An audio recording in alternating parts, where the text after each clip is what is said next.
संपूर्ण ब्रज साक्षात राधा कृष्ण का प्रकट स्वरूप है। उसमें गिरिराज जी ब्रजमंडल का हृदय है, साक्षात श्री कृष्ण है।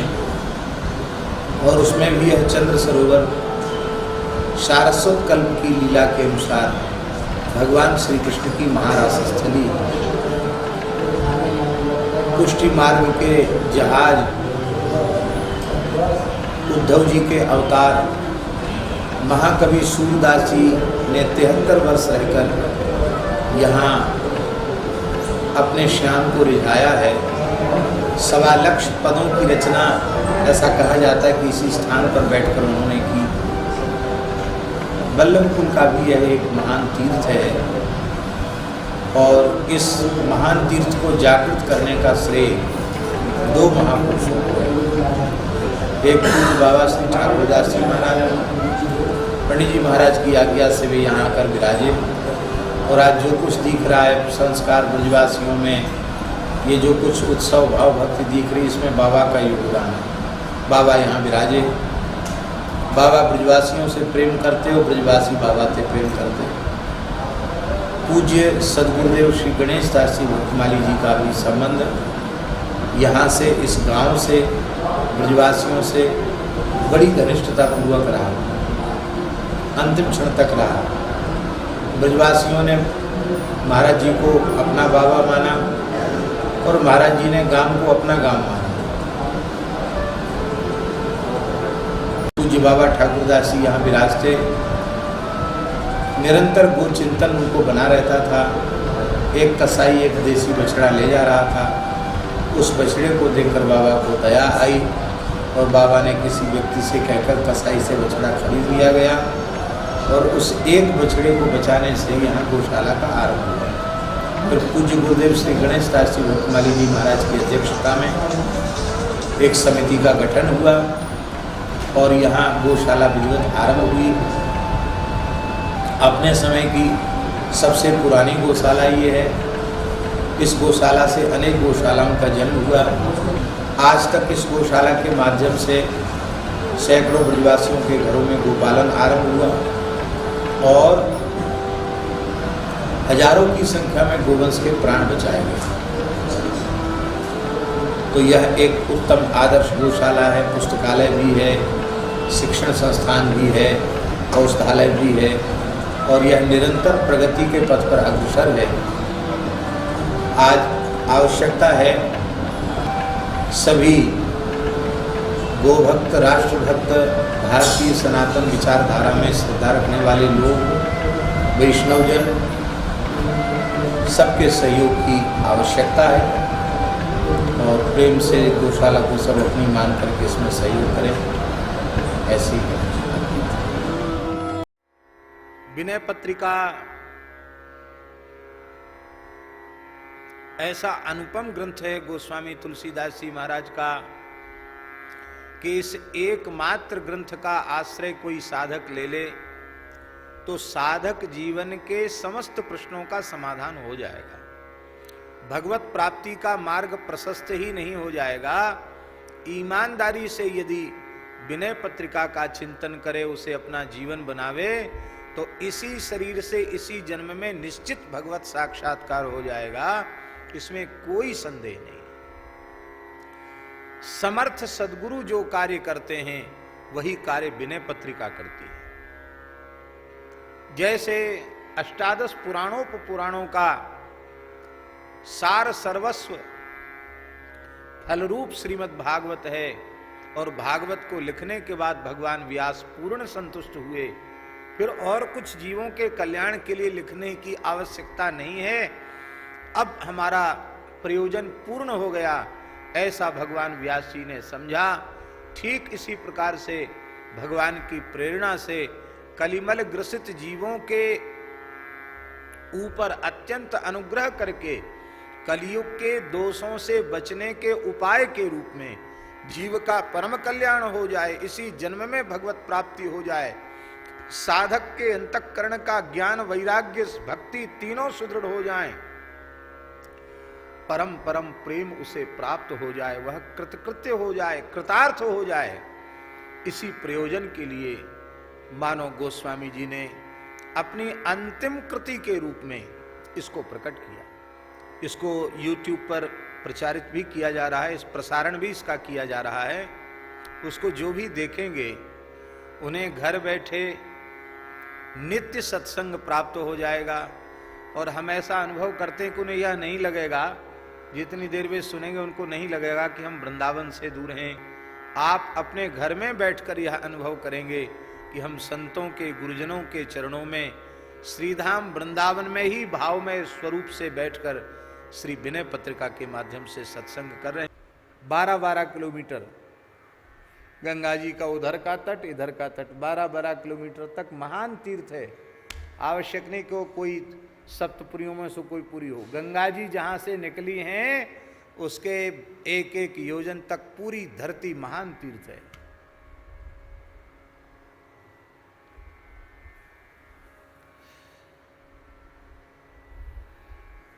गोस्वामी जी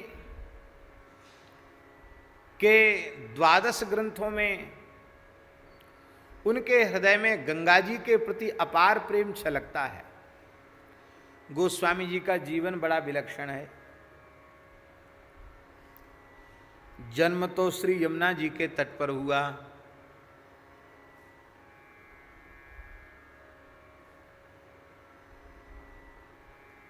और विचरण और अंतिम क्षण तक निवास श्री गंगा जी के तट पर हुआ। जन्म यमुना जी के तट पर हुआ। राजापुर गांव, चित्रकूट क्षेत्र। और एक और विशेष बात बताएं, चित्रकूट तक ओरछा राज्य था। स्टेट के जमाने में चित्रकूट तक ओरछा राज्य था। राजापुर गांव ओरछा राज्य में आता है।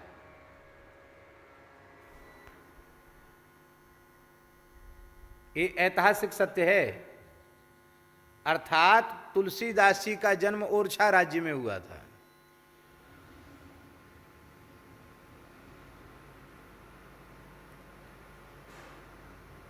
इस बात के ऐतिहासिक प्रमाण आज भी हैं, उपलब्ध हैं।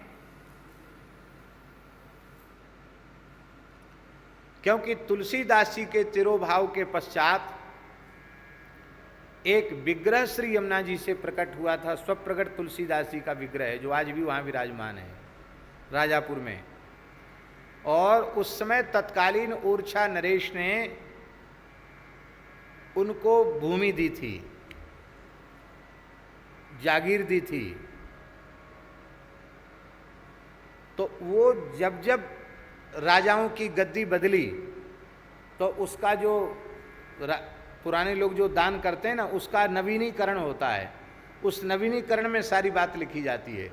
तो वो जितने जितने राजाओं के राज्य परिवर्तित हुए ओरछा की राजवंश की परंपरा में, उनमें सबने उसकी संस्तुति की है। ये बात आज भी वहाँ कागजों में सुरक्षित है। आज भी वे कागज वहाँ उपलब्ध हैं, आप देख सकते हैं। हम देख के आए हैं।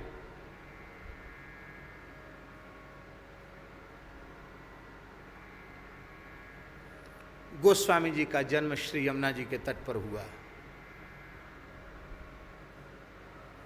यमुना जी साक्षात प्रेम स्वरूपा है, प्रेम देने वाली है यमुना जी। प्रेम कहो, भक्ति कहो, एक ही बात है। प्रेम लक्षणा रसरूपा भक्ति की प्राप्ति यदि कोई जीव करना चाहता है तो उसे श्री यमुना जी का आश्रय लेना चाहिए। यमुना जी प्रत्यक्ष प्रेम देती है, गंगा जी ज्ञान देती हैं, स्वरूप का बोध कराती हैं गंगा जी, प्रभु में प्रेम देती हैं यमुना जी, और शरीर संसार से वैराग्य देती हैं नर्मदा जी। नर्मदा जी वैराग्य देती है। निष्काम भाव से नर्मदा की परिक्रमा करे, नर्मदा जी का सेवन करे, उसका भोगों से शरीर संसार से वैराग्य होगा। पूज्य स्वामी संपूर्णानंद जी कहते थे कि पहले तो वैराग्य हो, तो इसके लिए बोले पहले नर्मदा जी का आश्रय लेना चाहिए साधक को। कहते मैंने अनुभव करके जो देखा है, और फिर इसके बाद गंगा जी का, फिर गंगा जी नर्मदा जी से आवे तो गंगा जी के तट पर भजन करे, गंगा जी के किनारे रहे, गंगा जी का ही जल पिए। और बोले फिर गंगा जी का करने के बाद अंतिम में कहते प्रेम सबसे ऊपर है, उसकी प्राप्ति के लिए ब्रज में आकर श्री यमुना जी का आश्रय लेना चाहिए। कहते मैंने अनुभव किया है, नर्मदा वैराग्य प्रदात्री हैं, गंगा ज्ञान प्रदात्री हैं और यमुना जी भक्ति प्रदात्री हैं। गंगा जी के प्रति तुलसीदास जी का अपार प्रेम है, जीवन पर्यंत गंगा जी के तट पर रहे और गंगा जी के तट पर 80 घाट वाराणसी में ही उन्होंने अपने देह का विसर्जन किया। वहीं तुलसीदास जी की जल समाधि हुई।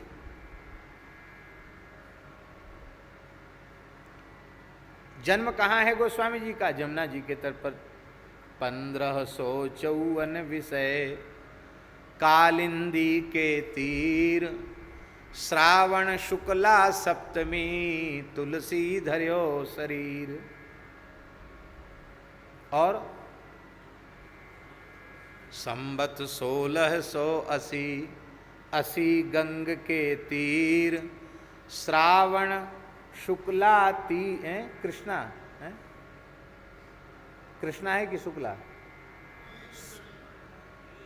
नहीं, कृष्णा है कि शुक्ला? श्रावण शुक्ला कृष्णा तीज सनी, तुलसी तजो शरीर। गंगा जी में शरीर का विसर्जन किया। तो संपूर्ण तुलसी साहित्य में तुलसीदास जी के हृदय में गंगा जी के प्रति अपार भाव, अपार प्रेम छलकता हुआ दिखाई पड़ता है।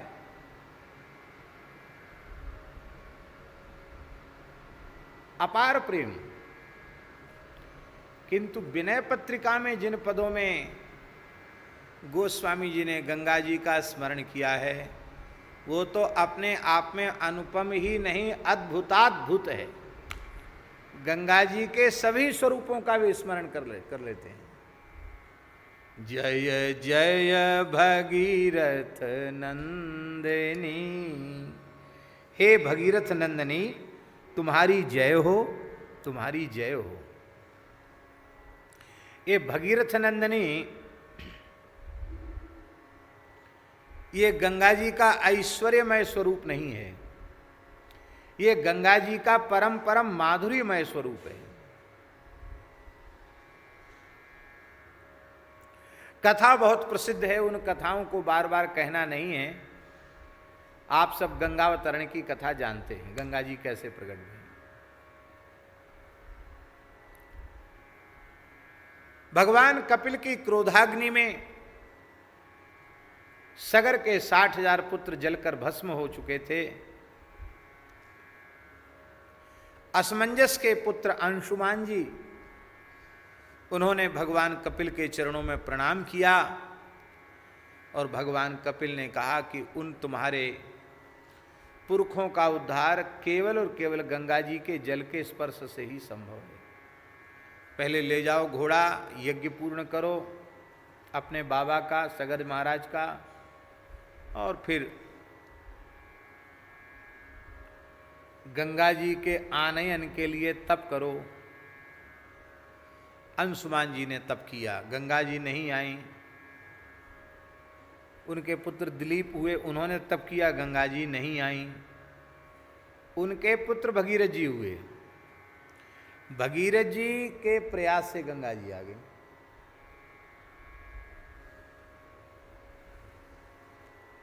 एक पंक्ति प्रसिद्ध है, यतने कृते न यदि सिद्ध्यति कोत्र दोषः।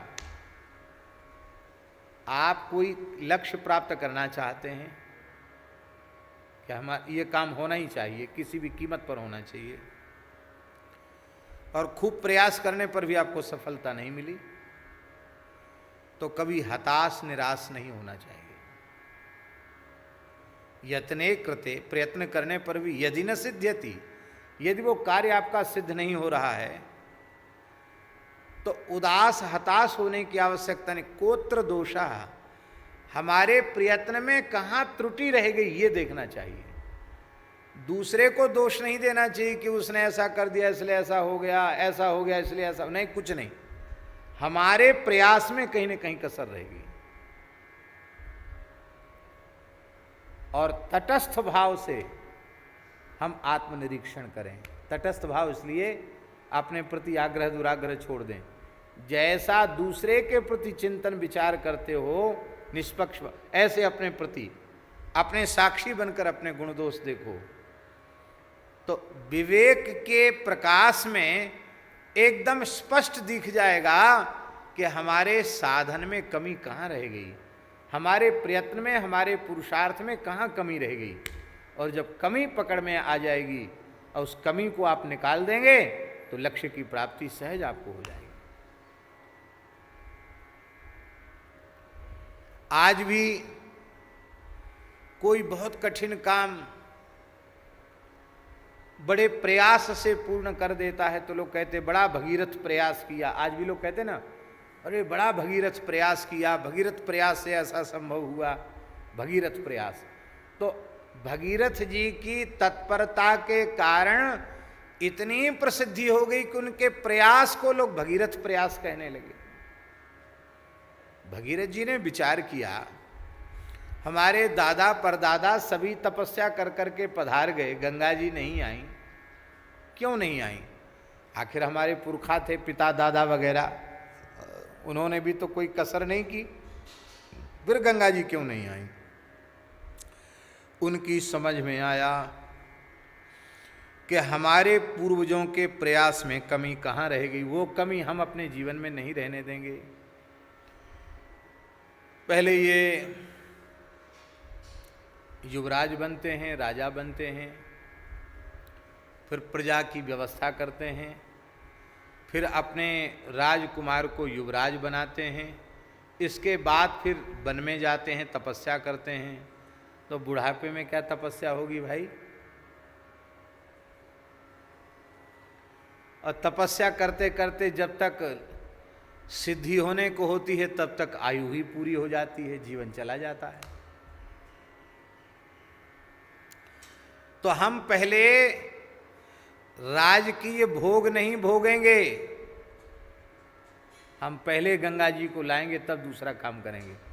लाख करोड़ काम सब पीछे, गंगा जी पहले। ऐसे ही किसी काम के पीछे पड़ जाओ कि सब पीछे, ये काम पहले, वो काम हो जाएगा।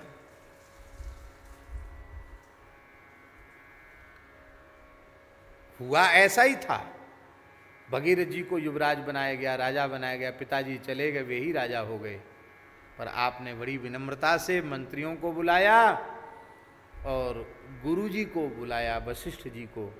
गुरु जी के चरणों में प्रणाम किया, मंत्रियों को कहा, गुरु जी से आशीर्वाद लिया और मंत्रियों से कहा कि गुरु जी के निर्देशन में मेरे पूज्य पिताजी का, पूर्वजों का राज्य, सारी धरती का साम्राज्य अब तुम्हारे अधीन है, तुम जैसे चाहो वैसे करो, गुरु जी के निर्देश में। मैं तो तभी लौट कर आऊँगा जब गंगा जी आ जाएंगी, गंगा जी नहीं आएंगी तो मैं भी लौट के आने वाला नहीं हूँ। ये संकल्प करके भगीरथ जी चले, कार्यम वा साधेयम देहम वा पातेयम। इस निश्चय के साथ भजन में लगो, इस निश्चय के साथ भगवत प्राप्ति में लगो, इस निश्चय के साथ अध्ययन में लगो, इस निश्चय के साथ गौ सेवा में लगो, इस निश्चय के साथ संत सेवा में लगो, जिस किसी भी साधन में लगो इसी निश्चय के साथ। देहम वा पातेयम कार्यम वा साधेयम। अपने प्राणपन की पूरी बाजी लगा करके तब साधन करो, लक्ष्य की सिद्धि तत्काल हो जाएगी। भगीरथ जी को कई जन्म नहीं लेने पड़े, एक ही जन्म में काम हो गया। कठोर तपस्या की, और कठोर तपस्या की तो भगवती गंगा जी ने प्रकट होकर दर्शन दिया। बोलो गंगा मैया की जय।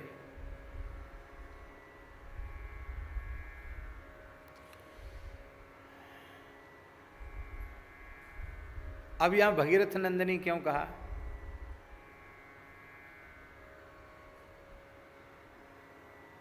जानकी जी को क्या कहते हैं? जनक नंदिनी, सुनैना नंदिनी कहते हैं कि नहीं?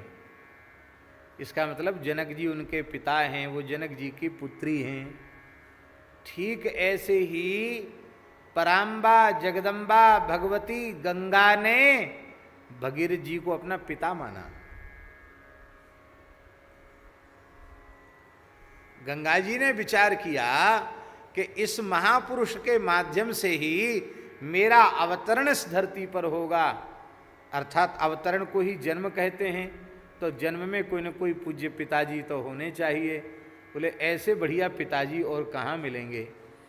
बोले आपका दर्शन करके मेरे मन में आपके प्रति पिता का भाव जग रहा है, आप मुझे अपनी पुत्री का वात्सल्य प्रदान करें। महाराज जी पुराणों में यहाँ तक वर्णन है कि भगीरथ जी यज्ञ कर रहे थे। ये महाभारत में वर्णन है, महाभारत में वर्णन है भगीरथ जी यज्ञ कर रहे थे, अश्वमेध यज्ञ, और यज्ञ में इतनी गायों का दान किया, इतनी गायों का दान किया कि महाराज जी गायों के खुरों से इतना गड्ढा हो गया, वहां गंगा जी भर गई, गायों के खुरों में गंगा जी सूखने लगी। इतनी 60,000 करोड़ गायों का दान किया।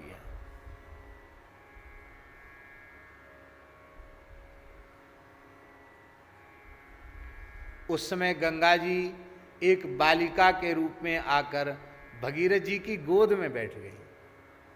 कहा पिताजी ये सब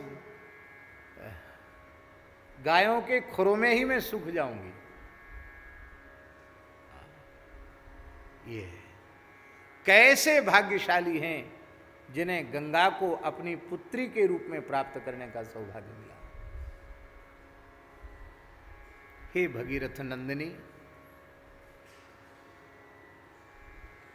मानो तुलसीदास जी महाराज भगीरथ नंदिनी कह करके श्री गंगा जी के शैशव का स्मरण कर रहे हैं, गंगा जी के शैशव की झांकी का ध्यान कर रहे हैं, और जन्नू बालिका कह करके, ध्यान दें, जन्नू बालिका कह करके मानो गंगा जी की कुमारी अवस्था का ध्यान कर रहे हैं।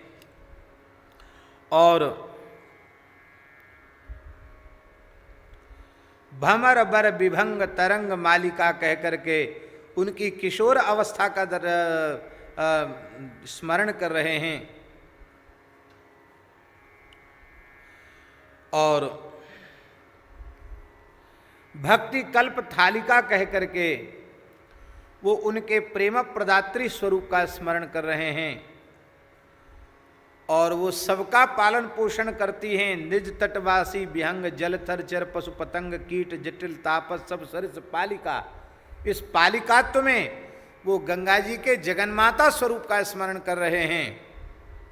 और मोह महिष कालिका कह करके गंगा जी के भद्रकाली स्वरूप का स्मरण कर रहे हैं, उसके विकराल स्वरूप का गंगा जी के स्मरण कर रहे हैं, गंगा जी के रौद्र रूप का स्मरण कर रहे हैं, जो मोह रूपी महिषासुर को नष्ट करने के लिए भगवती भद्रकाली के समान। इसमें गंगा जी के शैशव से लेकर के समस्त स्वरूपों का स्मरण एक ही पद में गोस्वामी तुलसीदास जी ने कर लिया। ऐसा गंगा जी का संपूर्ण सम्यक स्मरण अन्यत्र जल्दी प्राप्त नहीं होगा जो तुलसीदास जी के इस पद में प्राप्त होता है।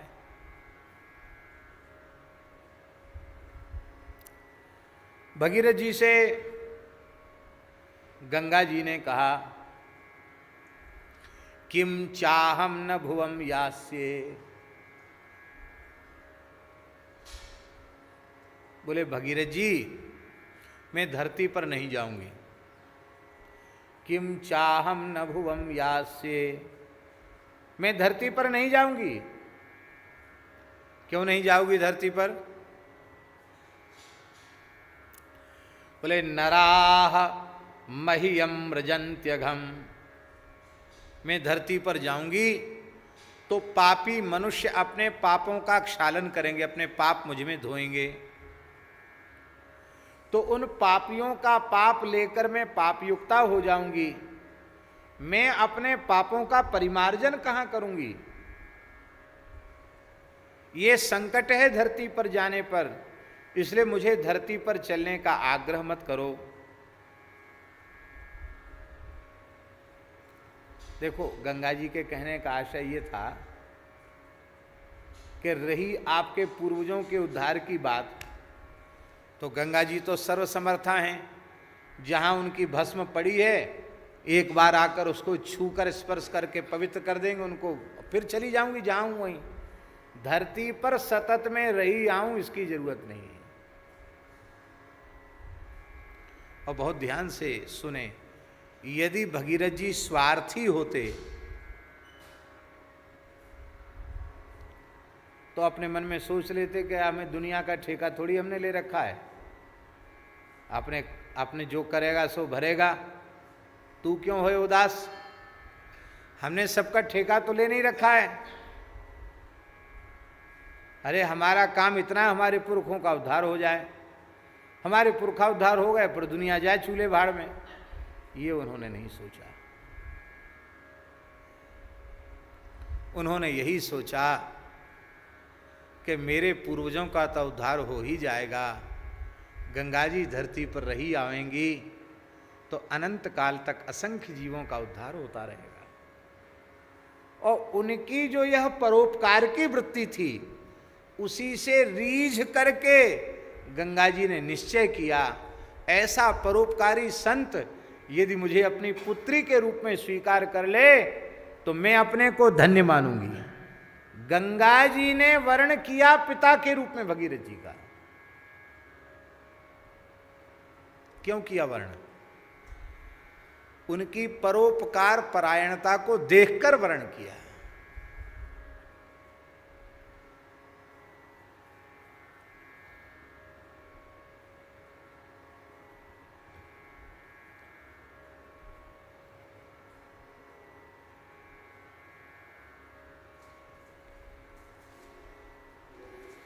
परोपकार परायण भगवान शिव को इतने प्रिय हैं, जथा ते मोहि प्रिय मोहि जथा खरारी।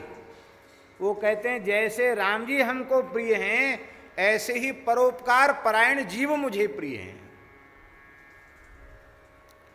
भगवान को प्रसन्न करने का एक ही साधन है, परोपकार का निश्चय कर लो।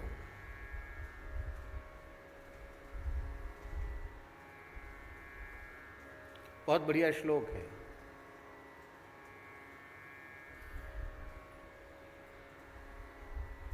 ये भी ब्रह्मवैवर्त का है। उपकारिषु यः साधु, उपकारिषु यः साधु साधुत्वे तस्य को गुणः, अपकारिषु यः साधु सवै साधु इतीर्यते।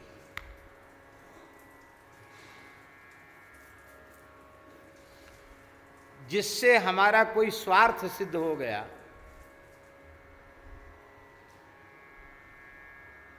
जिससे हमारा कोई काम बन गया और भविष्य में भी कुछ हमारा स्वार्थ सिद्ध होने वाला है, ऐसा लगता है कि ये व्यक्ति आगे भी हमारे लिए उपयोगी होगा, उसके प्रति हमने बहुत अच्छा व्यवहार करके उसको प्रसन्न कर लिया, उसका सहयोग कर दिया, उसकी सहायता कर दी, तो इससे हम उपकारियों की गिनती में नहीं आवेंगे। आपने उपकार नहीं किया, उपकार का लवादा ओढ़ करके अपने स्वार्थ की सिद्धि की। आपका उपकार वह उपकार नहीं है, वो आपकी साधुता साधुता नहीं है, वह आपका उपकार उपकार नहीं है। अपकारिषु यः साधु, जिसने हमारा अपकार किया, हमारा बुरा किया, हमको हानि पहुंचाई, उसके प्रति भी हमने करुणा की, दया किया, क्षमा किया, उसके भी हित का चिंतन हमने किया, उसका भी कल्याण हो ऐसा हमने अपने मन से निश्चय किया। इसी का नाम है साधुता, इसी का नाम है परोपकार। स्वार्थ की गंध भगीरथ जी में होती तो कहते हमारे पुरखों का उद्धार हो गया, जाने दो हमें क्या। गंगा जी को कहते ठीक है कोई बात नहीं, आपका जैसा मन हो। पर गंगा जी हाथ जोड़ लिए, भगवती आपको तो रहना पड़ेगा धरती पर, समाधान कैसे होगा? बोले समाधान है। क्या समाधान है? साधवो न्यासिनः शान्ताः ब्रह्मिष्ठाः लोकपावनाः हरन्त्यघं तेऽङ्गसङ्गात्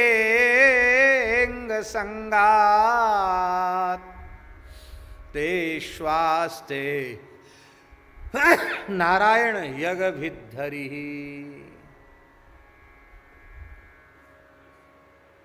साधवः, सबसे पहले भगीरथ जी ने क्या नाम लिया? साधवः, साधु। साधवक अर्थ क्या है? परोपकारिणः, परोपकार परायण को साधु कहते हैं। पर उपकार वचन मन काया, मन वाणी क्रिया से जो परोपकार में लगा रहे उसी का नाम है साधु। व्याकरण शास्त्र में राध और साध दोनों धातुएं एकार्थक ही हैं। राध साध संसिद्धौ, राध और साध दोनों धातुएं संसिद्धि के अर्थ में हैं। राध साध संसिद्धौ, उनसे औणादिक प्रत्यय होकर के साधु शब्द निष्पन्न होता है, राधु शब्द भी निष्पन्न होता है। जो अर्थ राधु का है वही अर्थ साधु का है। लेकिन अब राधु शब्द प्रसिद्ध नहीं है। जैसे कहते हैं आप तो बड़े साधु हैं, ऐसे कोई कहे कि आप तो बड़े राधु हैं तो कहेगा कि पता नहीं क्या कह दिया हमसे।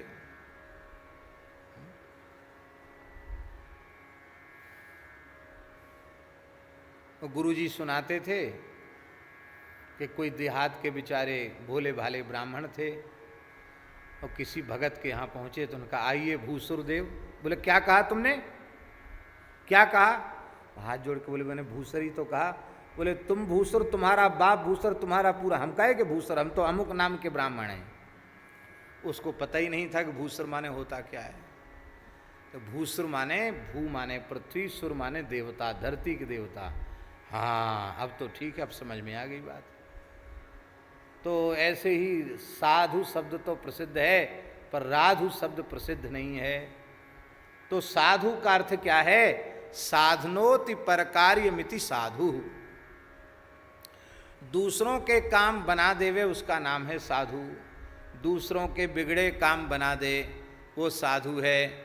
और भैया ये भूखे को अन्न देना, प्यासे को जल देना, वस्त्रहीन को वस्त्र देना, अत्यंत निर्धन व्यक्ति को कुछ आवश्यक हो तो धन की व्यवस्था करना, ये तो सब परोपकार की श्रेणी में हैं। पर ये परोपकार की शाखाएं हैं, वे मुख्य परोपकार नहीं है।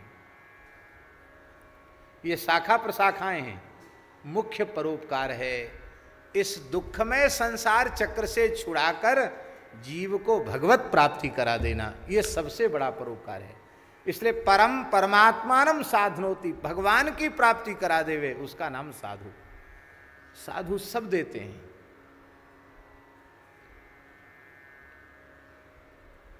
एक पैसे की किसी की नौकरी नहीं है किसी की नौकरी? बताओ कहीं साधुओं में कोई कहीं नौकरी करता हो, कुछ पैसा कमा तक, ऐसा तो नहीं है कहीं। 1 रुपए की नौकरी किसी की नहीं है। फिर भी फूस के छप्पर में भी कोई साधु रहता होगा, उसके यहाँ कोई भूखा पहुँच जाए, भले ही वो अपने टिक्कड़ में से एक टुकड़ा तोड़ करके दे, भूखे को अन्न देगा, प्यासे को जल देगा, हैं, कपड़ा भी दे देगा। भले ही खुद खाने को खर्च को नहीं है, कोई रोने गाने लग जाए, कुछ रुपए ढेला पड़ा होगा वो भी दे देगा, साधु होगा तो। ये तो सब वो दे ही देगा अपनी परवाह किए बिना, प्रसन्न होकर उसको भगवान दे देगा, भगवान की प्राप्ति करा देगा। माल मुलुक हरि देते हैं, हरिजन हरि ही देते। ये उनका सबसे बड़ा परोपकार है। परम साधु हैं भगीरथ जी, गंगा जी के रूप में सभी जीवों को भगवान की प्राप्ति कराई है उन्होंने, इसलिए वे परम साधु हैं। उनकी परोपकारिता, उनकी साधुता पर रीझ करके गंगा जी ने उन्हें पिता का आदर दिया। तो साधव, भगीरथ जी कहते हैं जो परोपकारी हैं, मन वाणी क्रिया से परोपकार में लगे रहने वाले हैं। न्यासिनः, न्यासिनः का अर्थ है विरक्ताः, जो विरक्त हैं। अभी हमने बताई थी ना विरक्त की परिभाषा। साधवो न्यासिनः, केवल वेश मात्र से ही विरक्त नहीं है, स्वभाव से भी विरक्त हैं। स्वरूप से तो विरक्त हैं ही, स्वभाव से भी विरक्त हैं। ऐषणात्रय शून्य है, न उनमें पुत्रेषणा शिष्येषणा है, ना ही उनमें वित्तेषणा है। गृहस्थ व्यक्ति को पुत्रेषणा होती है, उत्तम पुत्र हो, नाम रोशन करे हमारा, और गृहस्थ नहीं है तो शिष्येषणा होती है, बहुत अच्छे अच्छे चेला बने, एक से एक अच्छे नाम गाम करने वाले हों, वो शिष्येषणा। पुत्रेषणा और शिष्येषणा में अंतर नहीं है, क्योंकि बिंदु सृष्टि में जिसे पुत्र कहते हैं, नाद सृष्टि में उसे ही शिष्य कहते हैं।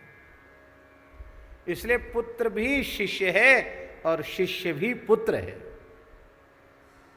शिष्य पुत्र में भेद नहीं है। इसीलिए जैसे पुत्र को अपने पिता का और दैहिक संस्कार आदि करने का अधिकार है, ऐसे ही शिष्य को गुरु के समस्त और दैहिक कृत्य करने का अधिकार है। पिंडदान, जलदान, अंत्येष्टि वगैरह सब शिष्य कर सकता गुरु, क्योंकि धर्मशास्त्र की दृष्टि से वह पुत्र ही है, नाद सृष्टि का पुत्र है।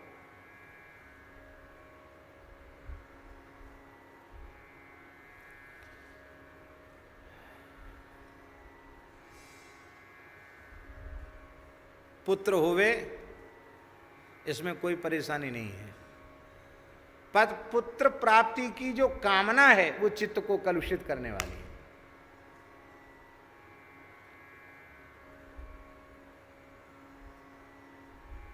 भगवान की इच्छा से कोई जिज्ञासु साधक आ जाएं, उनको भगवान का नाम सुना दें, वे भजन में लग जाएं, भगवान की प्राप्ति करें, ऐसा भाव होवे, और कोई भगवान का नाम सुन के भजन में लग गया तो उसमें कोई बाधा नहीं है। लेकिन हमारे चेला बने, बढ़िया बढ़िया चेला बने, और बड़ा ऑफिसर अधिकारी है तो कैसे भी इसके गले में तो कंठी डाल ही दो, कान फूंक दो, अरे कुछ नहीं, अरे माला फेरे चाहे न फेरे, तिलक लगावे चाहे न लगावे, कंठी बांधे चाहे न बांधे, भले ही वैष्णवता का कोई नियम न पाले, पर कहने को तो होगा कि हमारे आईजी, कलेक्टर, डीआईजी और अमुक तमुक हमारे चेला हैं, अथवा अमुक मंत्री, अमुक मुख्यमंत्री, प्रधानमंत्री हमारे चेला हैं, ये कहने को तो हो जाएगा।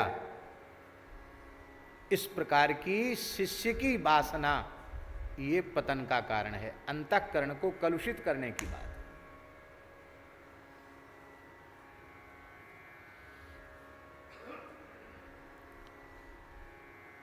संपूर्ण पृथ्वी को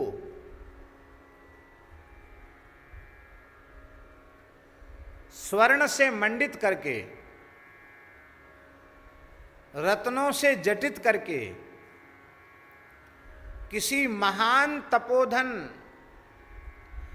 प्रज्वलित अग्नि के समान तेजस्वी किसी ऋषि को, किसी ब्राह्मण को संपूर्ण पृथ्वी स्वर्ण से मंडित करके, हीरे जवाहरात आदि मणिमाणिक्यों से जटित करके उसको दान करने का जो पुण्य है, पद्म पुराण, स्कंद पुराण में लिखा है, वही पुण्य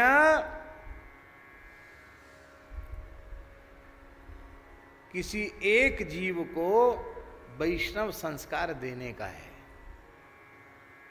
दीक्षा देने में पुण्य का वर्णन है, दीक्षा देने वाले को इतना पुण्य मिल जाता है, पर शर्त है उसमें अत्यंत निष्काम और निर्लोभ भाव से, उसमें स्वार्थ की भावना न हो, केवल और केवल शिष्य के कल्याण की भावना हो।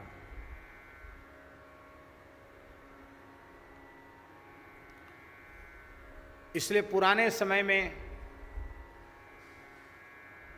शिष्य नहीं बनाते थे,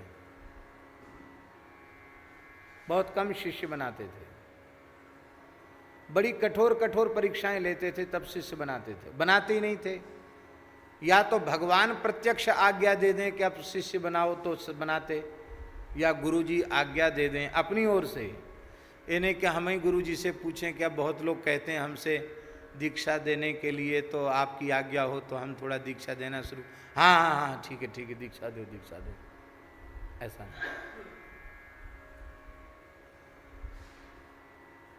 वे अपनी ओर से आज्ञा दें कि अब तुम दीक्षा दो। अभी 2-3 दिन पहले की बात है, अपने जो पूज्य परमहंसी महाराज हैं उन्होंने कहा, जो अपने शिष्य को भगवत प्राप्ति न करा सके उसे दीक्षा देने का बिल्कुल अधिकार नहीं है। फिर से सुन लो, जो अपने शिष्य का कल्याण न कर सके, उसे भगवत प्राप्ति न करा सके, उसे दीक्षा देने का अधिकार नहीं है।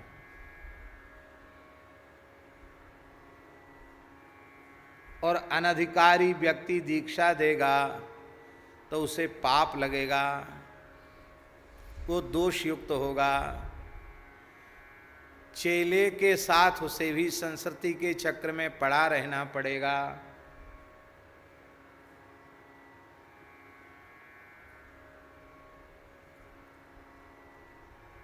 तो मैंने परमहंसी से कहा कि परमहंसी तब तो हम बड़ा भारी अपराध कर रहे हैं, क्योंकि हम तो बहुत सामान्य कलिमल ग्रसित जीव हैं, हजारों दोषों के खजाने हैं, ना अपने मन में ज्ञान है, ना भक्ति है, ना वैराग्य है, ना भगवान के चरणों में अनुराग है, कुछ नहीं है, सर्व साधन शून्य है। तो हम तो सर्वथा अयोग्य व्यक्ति हैं, हमको तो दीक्षा नहीं देनी चाहिए। परमन जी से मैंने पूछा, उन्होंने कहा आप अपनी इच्छा से दे रहे हो, आपको गुरु जी की आज्ञा है, अब सारा भार गुरु जी के ऊपर है। क्यों कि भगवान आज्ञा दें तो दोष नहीं, और गुरु जी आज्ञा दें तो दोष नहीं। तो गुरु जी बोले भगवान और गुरु जी में भेद है क्या? गुरु जी ने आज्ञा दे दी तो भगवान ने आज्ञा दे दी, भगवान ने आज्ञा दे दी तो गुरु जी ने आज्ञा दे दी। इसलिए आप जो कर रहे हो जिज्ञासुओं के लिए वो गुरु आज्ञा से कर रहे हो, उसमें आपको दोष नहीं है।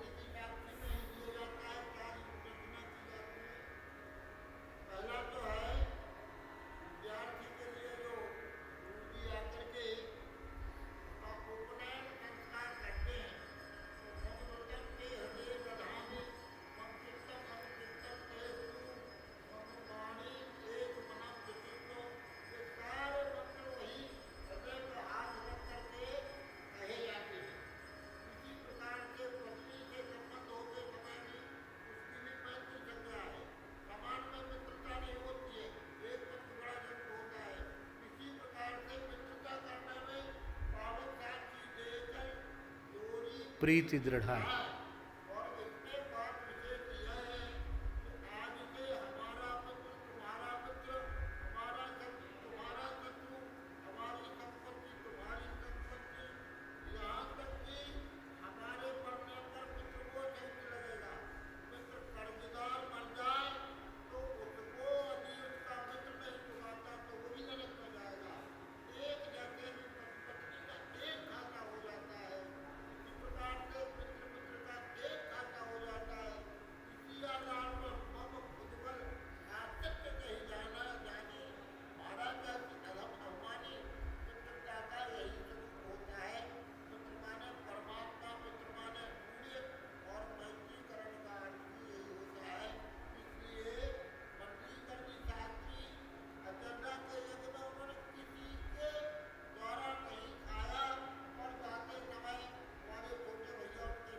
जी लिखा हुआ श्री वृंदावन बिहारी लाल। कितनी बढ़िया बात शास्त्रीय प्रमाण की आपने बताई।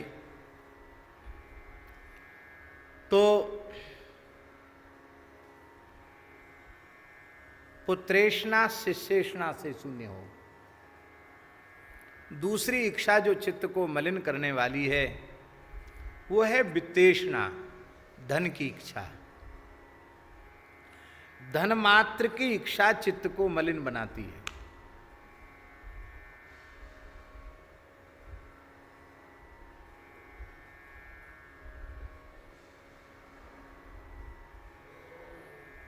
गृहस्थ व्यक्ति को तो बहुत से व्यवहार करने होते हैं, उसको तो धन की इच्छा होती है। बड़े बड़े विरक्त महात्माओं के पास भी ये इच्छा परमार्थ का रूप लेकर आ जाती है। हमें तो पैसे की जरूरत है नहीं, पर संत निवास बनाना है, गौशाला बनाना है, संत कुटी बनाना है, अन्न क्षेत्र चलाना है, अनाथालय बनाना है, पियाऊ खोलनी है, अथवा मंदिर बनाना है। कितने लोगों को दर्शन होगा, कितने लोगों को धार्मिक संस्कार मिलेंगे, इसके लिए तो धन की जरूरत है। तो वो धन की इच्छा परमार्थ का स्वरूप धारण करके आ जाती है। पर परमार्थ का संकल्प भी भगवत प्राप्ति में विघ्न है।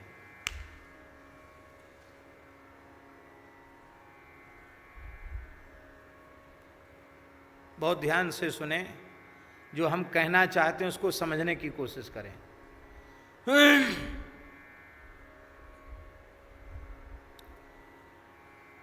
महाभारत का श्लोक है,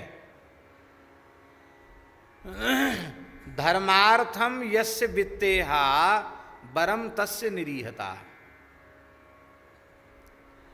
धर्म के निमित्त, परोपकार के निमित्त, सेवा के निमित्त जिसके मन में धन की वासना है, बहुत अच्छा होता कि उस वासना से विमुक्त हो जाता है। क्यों? भगवान व्यास उत्तर दे रहे हैं, प्रक्षालनाद्धि पंकस्य दूरादस्पर्शनम वरम। हम पहले कीच में पैर धसाएंगे, फिर उसके धोने के लिए पानी खोजेंगे, फिर पानी से रगड़ रगड़ के धोकर कीच साफ करेंगे। अरे भाई, ये प्रयत्न करने की आवश्यकता क्या है? गड्ढे से, कीच के गड्ढे से अपने आप को बचाकर क्यों नहीं निकल जाते हो? बचा के निकल जाओ। कीच में पैर धसा के धोना पड़ेगा। क्यों धोना पड़ेगा? कीच में पैर ही क्यों धसाओ?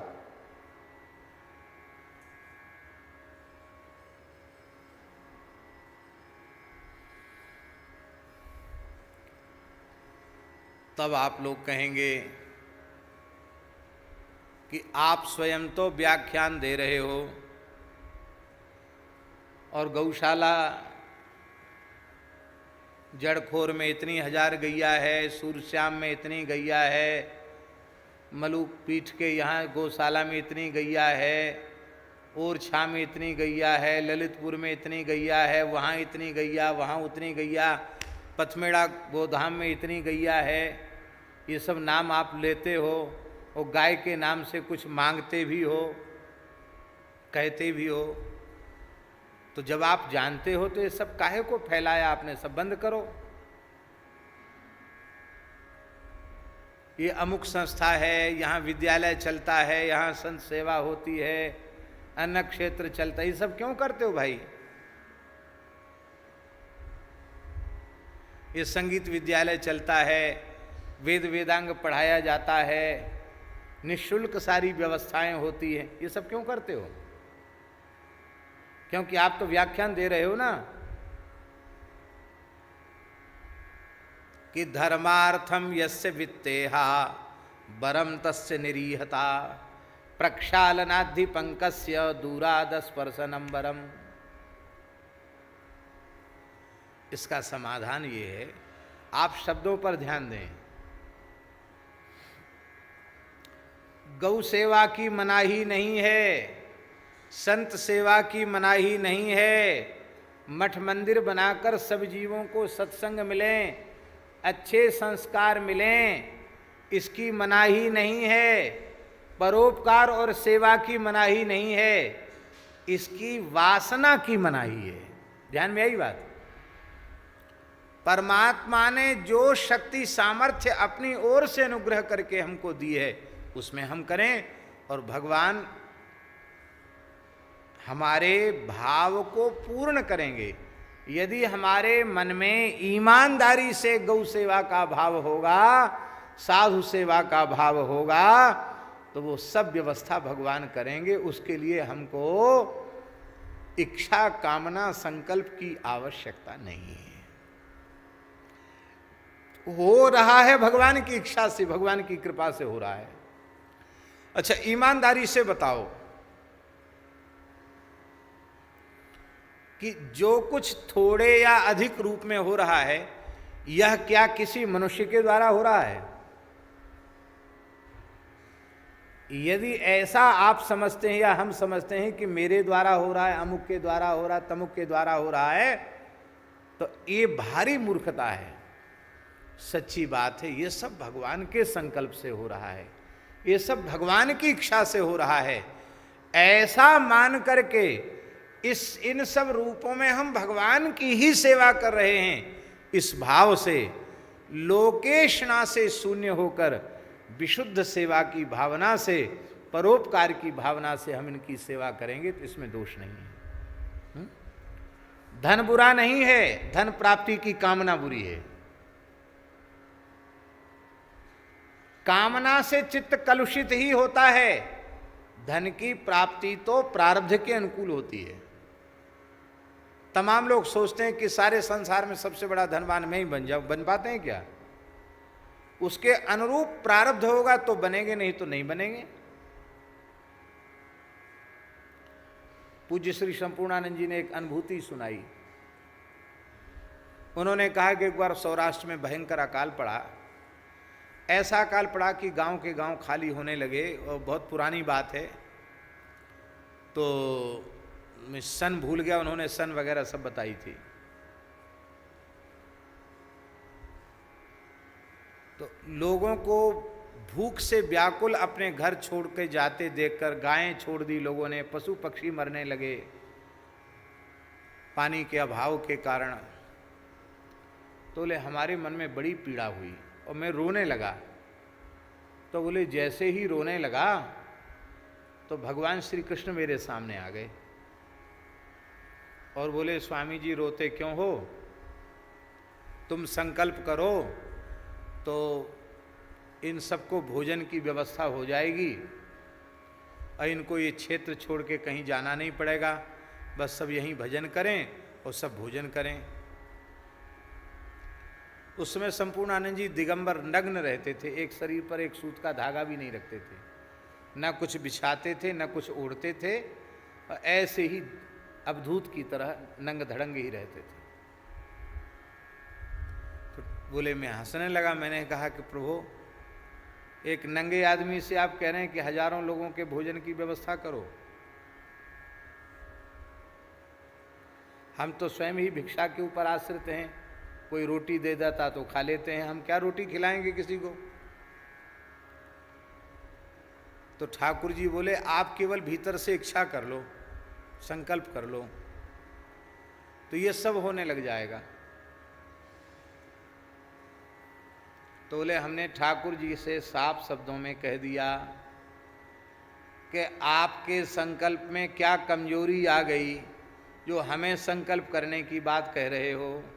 आपका संकल्प कमजोर हो तो आप जैसी आज्ञा करो। आपका संकल्प तो कमजोर है नहीं। राम सत्य संकल्प प्रभु, आपके सभी संकल्प सत्य हैं, आप सत्य संकल्प हैं। तो जब आप सत्य संकल्प हैं तो मुझसे संकल्प करने की बात क्यों कहते हैं? मैं साधु हूँ, इन दुखी प्राणियों को देखकर रो तो सकता हूँ, लेकिन मैं संकल्प नहीं कर सकता। तो ठाकुर जी मुस्कुराए, बोले चलो तुम संकल्प मत करो, तो हमने संकल्प कर लिया, अब सब हो जाएगा। कहे कि ठाकुर जी चले गए। ये सब एकांत में चर्चा भी हमको सुनाते थे, जहाँ एक भी मनुष्य नहीं होता था। कहते थे कि ठाकुर जी कैसा कह के जाने के पश्चात अपने आप लोग आने शुरू हो गए और यहाँ अखंड कीर्तन शुरू हो गया। और जब तक अकाल का समय था उस जमाने में 35-40 हजार लोग रोज भोजन करते थे। तो स्वयं संकल्प बंधन कारक है। निरंतर यह प्रार्थना करो, हे नाथ यह तन मन प्राण सब आपका है। आप इस शरीर से जो कुछ कराना चाहें, गौ सेवा, ठाकुर सेवा, संत सेवा, वो सब आप कृपा करके कराएं। ये सब आपका है, सब आपको करना है, हम निमित्त मात्र हैं। हे नाथ आप ही करने कराने वाले हैं। ऐसा भाव मन में बनाओ तो जीवन भर गौ सेवा, संत सेवा करो, मठ मंदिर के माध्यम से जीवों की सेवा करो, कोई बंधन नहीं होगा।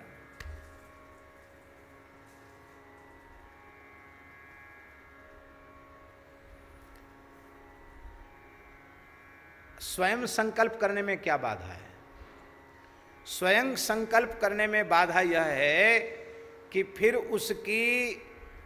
उसकी वृत्ति इस प्रकार से धन में लग जाती है कि सेवा प्रधान न होकर धनागम ही उसकी दृष्टि में प्रधान हो जाता है। ध्यान में ही बात, परोपकार परमार्थ के नाम पर तो धन की बात आई और जिम प्रति लाभ लोभ अधिक आई। अब धन अधिक आने लग गया तो सेवा में जैसा ईमानदारी से उसका उत्तम उपयोग होना चाहिए वैसा उत्तम उपयोग नहीं हो पाता। कितनी संस्थाओं के इतिहास गिनाए जा सकते हैं जहां के संस्थापकों ने बहुत धन इकट्ठा किया और उनके पीछे वाले लोग उसका उत्तम उपयोग नहीं कर पाए।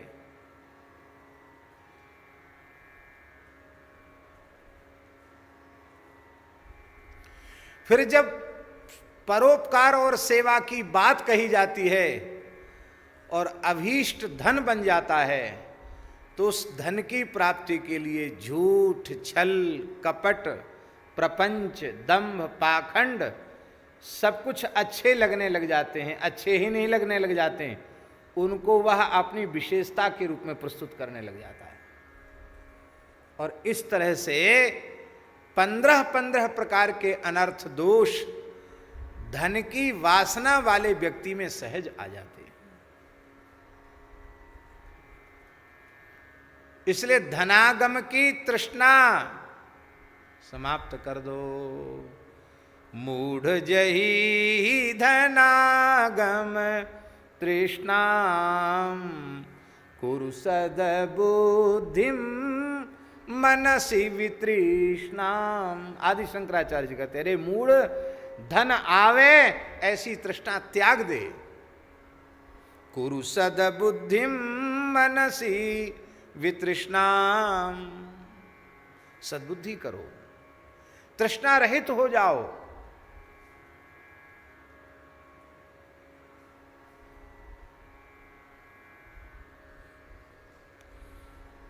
तो दूसरी है, पहली है पुत्रेष्णा शिष्येष्णा, दूसरी है वित्तेष्णा और उसी का रूप बनाकर आने वाली परोपकार के नाम पर धन संग्रह की इच्छा। तीसरी है लोकेष्णा, संसार में हमारा यश हो, हमारी कीर्ति हो, हमारी मान बढ़ाई हो, हमको लोग बहुत अच्छा कहें, हमारी वाह वाह हो, जय जयकार हो। ये इच्छा कई बार पुत्रेष्णा वित्तेष्णा से शून्य साधकों के भीतर भी बने। बड़े विरक्त हैं, एक भी चेला नहीं बनाया, 1 इंच भूमि नहीं खरीदी, पैसा छूते ही नहीं है, कंचन कामनी से विमुक्त हैं, पर कहीं न कहीं मन में वासना रह जाती है कि संसार में हमारा नाम हो, यश कीर्ति हो, और ये यश कीर्ति की कामना ही उसे पतन के गर्त में ले जाती है। श्री राम किंकर उपाध्याय जी ने बड़ी अच्छी बात लिखी है। उन्होंने लिखा है कि प्रताप भानु राजा के जीवन में कोई दोष नहीं दिखाई पड़ता है,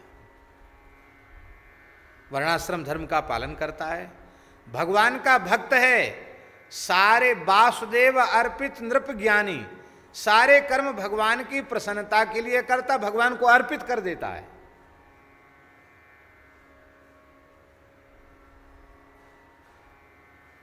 प्रताप भानु का चरित्र जो है उसमें कोई इतनी सी भी कोर कसर उसके जीवन में दिखाई नहीं पड़ती है, फिर भी उसे परिवार के सहित राक्षस बनना पड़ा।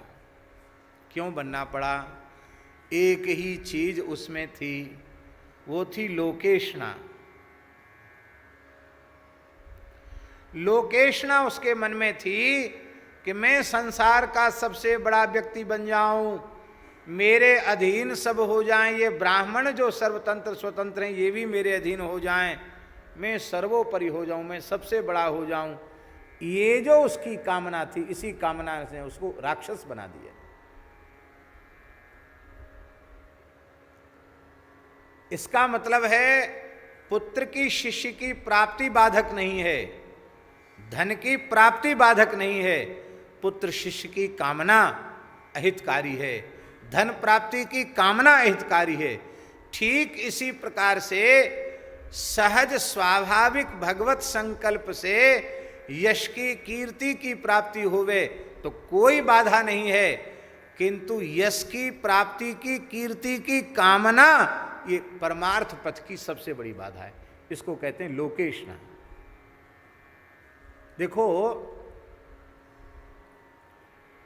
श्री कबीरदास जी, श्री रैदास जी, श्री सूरदास जी, श्री मलुकदास जी, श्री तुलसीदास जी, श्री मीराबाई, श्री गुरु नानक देव जी आदि आदि संत, क्या इनके मन में कीर्ति की कामना थी? इनका यश हो, इनकी प्रसिद्धि हो, इनकी कीर्ति हो, ऐसी कामना इनके मन में थी?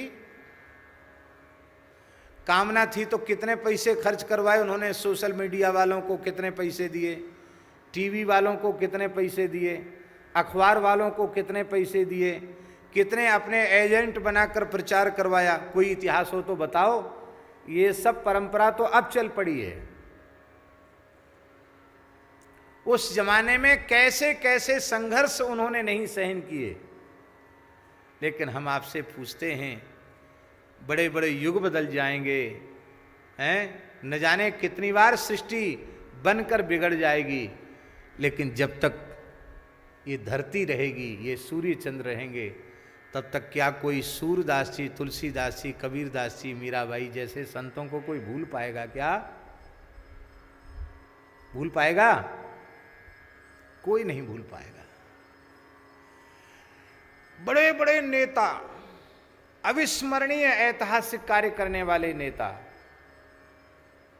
वो भी भगवान की विभूति है।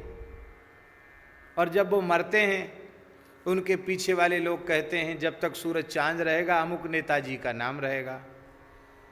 और अभी साल भर नहीं हुए उनके मरे, लोग ही भूल जाते हैं कि किस तारीख को कौन से महीने में मरे थे। फिर अखबार में, टीवी में, समाचार में आता है कि उनकी मूर्ति पर माल्यार्पण की गई, प्रार्थना सभा की गई, तब लोग हाँ हाँ हाँ वो मरे थे, वो जिंदे हुए थे, वो सब लोग बात चर्चा करते हैं। लेकिन उनकी जैसी ये व्यवस्था है, इनके पीछे कितने लोगों ने कहा तुलसीदास जी के लिए कि जब तक सूरज चांद रहेगा तब तक तुलसीदास जी का नाम रहेगा। अरे किसी के कहने की आवश्यकता नहीं है। जिनका नाम, जिनका यश, जिनकी कीर्ति श्री ठाकुर जी के नाम रूप लीला से जुड़ गई है, उनकी कीर्ति से जिसकी कीर्ति जुड़ गई है, वो कभी नष्ट होने वाली नहीं है। तो भगीरथ जी महाराज कहते हैं कि जो परोपकारी हैं, मन वाणी क्रिया से परोपकार परायण बने रहते हैं, साधवो न्यासिनः, जो विरक्त हैं, एषणात्रय शून्याः, पुत्रेषणा, शांत का अर्थ क्या है? षडूर्मि रहिताः, षडूर्मि रहिताः।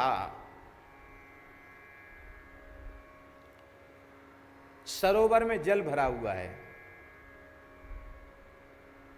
एकदम शांत है, अगाध अथाह जल सरोवर में भरा हुआ, एकदम शांत है। जोर की हवा चली, थपेड़े उठने लग गए, कोई पत्थर पटक दिया तो उसमें तरंग उठने लगी। तो जैसे प्रचंड पवन के वेग से जलाशय क्षुब्ध हो जाता है, जैसे पत्थर पटकने से वो स्वाभाविक शांत अगाध जल से भरे हुए सरोवर में हलचल पैदा हो जाती है। लगता तो इतना ही है कि वो पत्थर हमने पटका तो उससे 10-20 फुट तक की दूरी तक तरंग आई, लेकिन ये बात मोटी है, स्थूल है।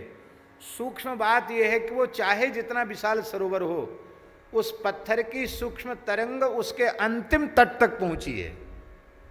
ध्यान में यही बात, हमको दिख ऐसा रहा है कि वो पत्थर पटकने से उतनी दूरी तक तरंग आई है, पर यह बात नहीं है, उसकी सूक्ष्म तरंग उसके तट तक पहुंची है। इसी तरह से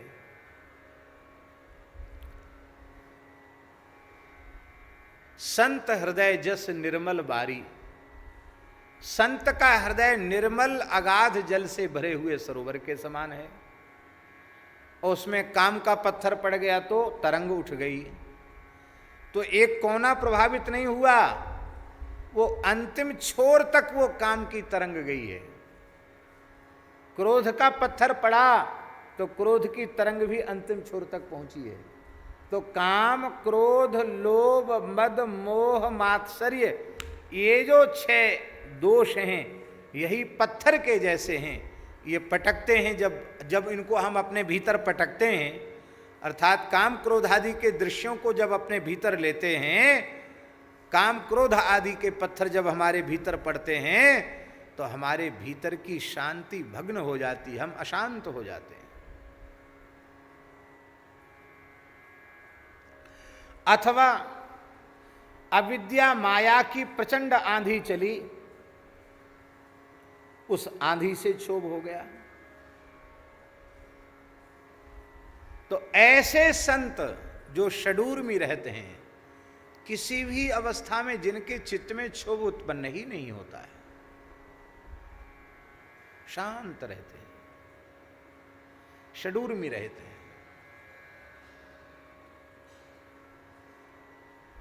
हम चर्चा तो कर रहे हैं भगीरथ जी और गंगा जी के संवाद की, पर हमें बार बार चिंतन में पूज्य सद्गुरुदेव भगवान श्री भक्तमाली जी आ रहे हैं। संपूर्ण जीवन परोपकार परायण, अत्यंत निस्वार्थ भाव से सबका उपकार करना, यह महाराज जी का स्वभाव। अपने संपूर्ण जीवन में न पुत्रेषणा, न शिष्येषणा, न वित्तेषणा, न लोकेषणा, कुछ उनके जीवन में नहीं थी। शांता, शांत,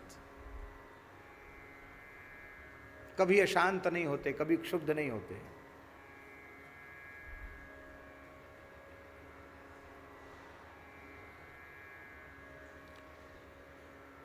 कभी महत्पुरुषों में यत्किंचित इस प्रकार का कोई भाव दिखाई भी पड़े तो उसे उनका स्वरूप नहीं समझना चाहिए। उनका स्वरूप तो क्षोभ रहित ही है, वह केवल अनुगतों को शिक्षा देने के लिए नाटक मात्र है। क्रोध नहीं है उनमें, पर उनके क्रोध से अनुगत का सुधार हो रहा है, तो क्रोध का थोड़ा सा नाटक कर देते हैं। तो क्रोध नहीं किया, क्रोध का नाटक किया, तो क्रोध का नाटक करने से चित्त की शांति नहीं बिगड़ेगी, क्रोध करने से चित्त की शांति बिगड़ेगी। क्रोध का नाटक करने से नहीं बिगड़ेगी।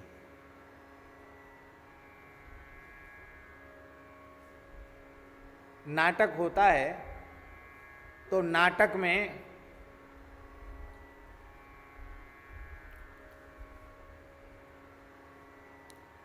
वो नायिका मर गई और नायक रो रहा है, अथवा नायक मर गया, नायिका रो रही है, ठीक है। वस्तुतः वो मरते तो हैं नहीं, वो तो मरने का नाटक ही करते हैं।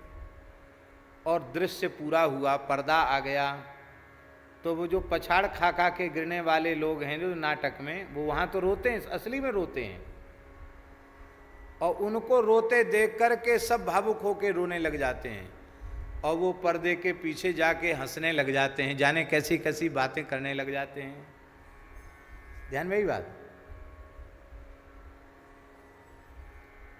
वो ऐसा समझ लो या तो कि पैसा उनको मिलता है विनय का इसलिए रोते हैं, पैसा रुलाता है उनको, पैसा हंसाता है उनको, वस्तुतः वो हंसते रोते नहीं, क्योंकि वो नाटक कर रहे हैं, असली में कुछ नहीं है।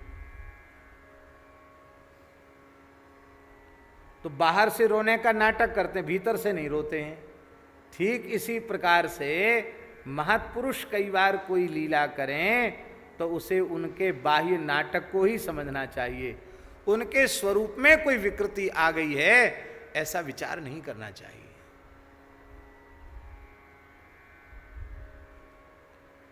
संत लक्षण जितने भी आते हैं शास्त्रों में, वे दूसरे के संबंध में सोचने के लिए नहीं है, वे केवल अपने संबंध में सोचने के लिए हैं।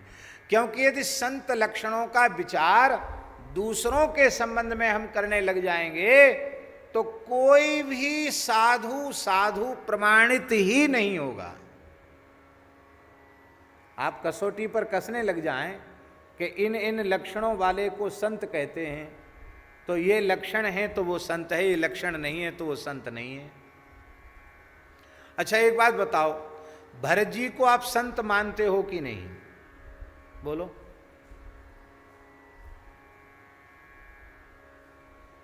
श्री रामचरित्र में भरत जी के जैसा कोई साधु नहीं है, परम साधु हैं भरत जी, परम संत हैं भरत जी। पर कसौटी पर कसने लग जाओ तो भरत जी में भी दोष दिखाई पड़ जाएगा। बोलो। संत लक्षण में है परुष बचन कबहू नहीं बोलहीं, वे कभी परुष वचन नहीं बोलते, कठोर वाणी कभी नहीं बोलते, संत कभी कठोर वाणी नहीं बोलते, संत क्रोध नहीं करते, संत कठोर वाणी नहीं बोलते। और भरत जी अपनी मैया से ही कठोर वाणी बोल रहे हैं, परुष वचन बोल रहे हैं कि नहीं? क्या कोई पुत्र अपनी मां से इतना कठोर बोल सकता जितना कठोर भरत जी बोले? अत्यंत कठोर वाणी का प्रयोग किया, और ये परुष वचन बिना क्रोध के नहीं होता। आपके भीतर क्रोध होगा तभी कठोर वाणी निकलेगी।